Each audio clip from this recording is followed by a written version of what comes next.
அராஜகத்துக்கு முதல் பலியான இயக்குனர் நானு.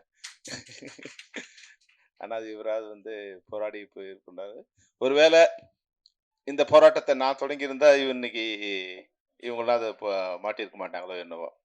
ஒரு காம்ப்ரமைஸ் ஆயிட்டு விட்டதுனால, இன்னைக்கு மறுபடியும் அதாவது சுதந்திரத்துக்காக போராடிங்க யாரும் சுதந்திரத்த அனுபவிக்கல. அதன் அடுத்த வாரிசு தான் அந்த சுதந்திரத்த அனுபவிக்கிறாங்க.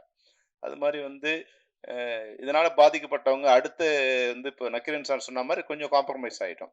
அப்போ அடுத்து யாரோ ஒருத்தர் வரும்போது, அது அந்த எதிர்வினை ஆற்றும்போது, அதுக்கு உண்டான இது தாக்குதல் தொடங்குது. சில நேரங்கள்ல ரெ 2 விஷயங்கள் இருக்கு. 1 நம்ம எதார்த்தத்த புரிஞ்சுக்கணும். ஆனா, அதுக்காக அடிபணிஞ்சு போயிடக்கூடாது. இந்த 2மே இருக்கு. இதுக்கு சரியான நான் முதல்ல கொஞ்சமா ஒரு புலன் விசாரணைங்கிற படத்துல ஆட்டோ சங்கர்ங்கிற இது எடுத்துக்கிட்டேன். ஆனா, அது அப்படியே பயன்படுத்தாம, அத சொன்னா ஜனங்களுக்கு புரியணும். அவ்வளோதான். அந்த அளவுக்கு கூட லீகல் இஷ்யூ வராம எடுத்துக்கிட்டேன். அதனோட வெற்றி அடுத்து கேப்டன் பவர்ன்னு படம் எடுத்தேன். அதுல அ வீரப்பனோட இது அதனோட அதையும் நான் அ ஜனங்க புரிஞ்சுக்கிற அளவுக்கு எடுத்துட்டேன். வீரபத்ரங்கிற பேர வீரப்பன்ங்கிற வீரபத்ரன். அப்படி கொஞ்சம் கொஞ்சம் மாத்தி வரும்போது, அது இது ஒரு கற்பனை கதைன்னு ஒரு பொய்ய சொல்லி, இப்போ டைட்டில் படிக்கும்போதே தெரியும் அது பொய்யின்னு. இந்த கதைகள் நடக்கின்ற அனைத்தும் கற்பனையே. எதுவும் யாரையும் குறிப்பிடுவது அல்ல. அப்படின்னு இது எல்லாமே எல்லாரும் ஏமாத்திக்கிறது தான். தங்களை தாங்களே ஏமாத்திக்கிறது தான். அந்த கார்ட போட்ட உடனே எல்லாம் கற்பனை ஆயிடுச்சு. அந்த அளவுல நம்ம அத எஸ்கேப் பண்ணி வந்துட்டோம்.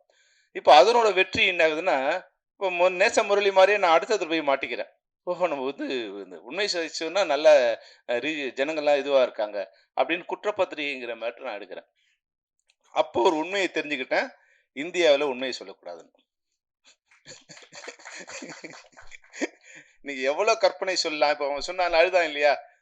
ஒரே நிமிஷத்துல ஜலதோஷம் போயிடுது. ஒரு வாரத்துல முடி முளைச்சிருது. இது மாரி எந்த வகையான கற்பனையும் சொல்லலாம். எவ்வளோ அபத்தமும் சொல்லலாம். எவ்வளோ அ அவதூறும் சொல்லலாம். எவ்வளவு ஆபாசமும் சொல்லலாம். ஆனா இந்தியாவுல உண்மைய சொல்லக்கூடாது. இந்த புத்தி எனக்கு குற்றப்பத்திரிகைன்னு ஒரு படம் எடுத்த உடனே நான் தெரிஞ்சுக்கிட்டேன். அப்ப அடுத்து அது அதிலே போராடக்கூடிய சக்தி எனக்கு இல்ல. அதனால நான் அதிலருந்து கொஞ்சம் ரிலீவ் ஆயிட்டேன். அப்போ அதுக்கப்புறமா நான் யோசிக்கும்போது, இது மாரி படைப்பாளிகள் அது பின்வாங்கக்கூடாது. ஆனா இவங்களுக்கெல்லாம் சரியான முன்னுதாரணம் எதுன்னா, நம்ம திராவிட இது ஒரு முன்னுதாரணமா எடுத்துக்கணும். எப்படி பராசக்திங்கிற ஒரு படம். அண்ணாதுரை அன்னைக்கு பேரறிஞர் அண்ணாதுரை சொல்லுவாரு எனக்கு சென்சார் இல்லன்னா 3 படத்திலேயே நான் திராவிட நாடு வாங்கிடுவேன்னு. ஆனா, அதே சென்சார் வச்சுக்கிட்டு, அவங்களோட கருத்துக்கள எப்படி அவங்க ஷேர் பண்ணாங்க இந்த தமிழ்நாட்டுல. அதன் மூலம் எப்படி ஆட்சி அதிகாரத்தை கைப்பற்ற அளவுக்கு திரைப்படத்துறையை எப்படி பயன்படுத்துனாங்க. அப்படிங்கிற விஷயத்த நம்ம நேசமொழி அத எடுத்துக்கணும். அதாவது கல்லுன்னு தெரிஞ்சு அதுல தலையில அடிச்சு, அடிச்சு தல தான் உடையும்னு தெரிஞ்சாலும் அடிச்சுட்டே இருப்பான்னா, அவன வீரன்னு சொல்ல முடியாது. அவன அ புத்தி இல்லாதவன் தான் சொல்லணும். அப்போ அந்த கல்ல உடைக்கிறதுக்கு தலைய பயன்படுத்தக்கூடாது. சிற்றுளிய பயன்படுத்தணுங்கிற தெளிவு நமக்கு வந்துடணும். அப்ப இதுல இவர் சொன்னது ஒண்ணும் பெரிய விஷயம் இல்ல. இப்ப நீங்க பாருங்க, நடந்த விஷயம் தான். பொள்ளாச்சிங்கிறது எல்லாருக்கும் தெரியும். ஆனா அத நம்ம ஒரு புரிஞ்சும் புரியாம மாரி சொன்னா, ஜனங்களுக்கு நீங்க கற்பனையில 100% அவன் உண்மைய விட அதிகமா உணர்ந்துப்பான். கொஞ்சமா நம்ம சொன்னாவே போதும். ஆட்டோ சங்கர், நான் ஆட்டோ தர்மான்னு பேர் வச்சேன். அவ்வளோதான். அப்ப அவங்களே புரிஞ்சுக்கிட்டாங்க. நம்ம போய் நெறைய ஆட்டோ சங்கர்ன்னு வைக்க வேண்டியதில்ல. அதுல லீகல் இஷ்யூஸ் வருது. வைக்கும்போது அந்த கேஸ் முடியல. அதனோட வாரிசுகள் பதில் சொல்லணும். இதெல்லாம் வருது. அப்ப கொஞ்சம் அத ரெப்ரசன்ட் பண்ற மாரி ஒரு உண்மைய ரெப்ரசன்ட் பண்ற மாரியான வார்த்தைகள பயன்படுத்தும்போது, அதுல சட்டத்திலருந்து வெளிய வந்துடலாம். நம்ம அத பயன்படுத்த முடியும். அது மாரி ஒரே நேரத்துல எல்லாரையும் பகைச்சுக்கிறது இருக்கு இல்லையா? அந்த எல்லாரையும் பகைச்சுக்கிற அளவுக்கு நமக்கு சக்தி இருக்கா? அப்படின்னு நேசமுரளிக்கு எனக்கு எல்லாரையும் பகைச்சுக்கிறது. பா மணிப்பூர பத்தி சொல்லுவேன், நான் பொள்ளாச்சிய பத்தி சொல்லுவேன், ராணுவத்த பத்தி சொல்வேன். அப்படின்னா விளம்பரத்த பத்தி சொல்வேன். இவங்க தான் ஆட்சி பண்றாங்க. இவங்க தான் சட்டம். இவங்க தான் கட்டமைப்பு. இதுல ஒரே நேரத்துல அனைவரையும் பகைத்துக் கொள்வது ஒரு சரியான படைப்பாளிக்கான இதுவா இருக்காது. அதனால நிச்சயமா உங்களுடைய வீரியம், நிச்சயம் உங்களோட கோபம் எல்லாம் உண்மை. அத எப்படி சரி பண்ணி எப்படி நடத்தணுங்கிறத நீங்க புரிஞ்சுக்கணும்.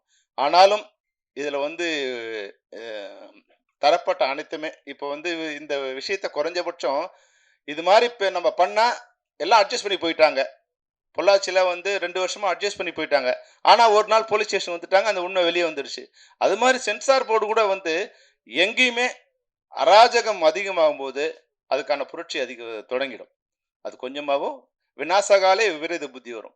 அந்த விநாச காலம் எப்போ வரும்னா, விபரீத புத்தி அதிகமாகும்போது அந்த விநாச காலம் வரும். இப்ப உண்மையாவே வந்து தேவையற்ற அடக்குமுறைகளை வந்து படைப்பாளிகள் மீது வரும்போது, நான் செத்தாலும் பரவாயில்லன்னு ஒருத்தன் நினைச்சுட்டான்னா, அவன எந்த ராணுவத்தை கொண்டும் அடக்க முடியாது. இந்த சட்டத்துக்கு பயந்து நான் வாழணும். இந்த சட்டங்களுக்கு பயந்து நான் வாழணும்னு நினைக்கிற வரைக்கும் தான் போலீஸு, ராணுவம், அதிகாரம், ஆட்சி எல்லாம். நான் செத்தாலும் பரவாயில்லன்னு ஒருத்தன் முடிவு எடுத்துட்டான்னா, அவன யாராலும் அடக்க முடியாது. அந்த நிலைய வந்து யாரும் யாருக்கும் கொண்டு வந்துறக்கூடாது. அதுதான் வந்து இப்ப இந்த மீட்டிங் மூலமா, இந்த கூட்டம் மூலமா சம்பந்தப்பட்டவர்களுக்கு நான் குடுக்குற விஷயம் என்னன்னா, ஒரு நம்ம வந்து அதிகாரத்துல அதாவது வந்து நம்ம வேலைக்கு வரும்போது, இந்த வேலைய செய்ய தான் வந்திருக்கோமே தவிர, இந்த அதிகாரத்தையும், இந்த ஆட்சியையும் காப்பாத்துறது அதிகாரிகளோட வேலை இல்ல. மக்கள காப்பாத்துறது தான் அதிகாரிகளோட வேலை. ஆனா இப்போ அப்படியே மாறி என்ன வந்துருச்சுன்னா, அதிகாரிகளோட வேலை என்ன வந்துருச்சுன்னா, இந்த அதிகாரத்தையும், ஆட்சியையும் காப்பாற்றுவது தான் மக்களுடைய அதிகாரிகளுடைய வேலைன்னு வந்துருச்சு.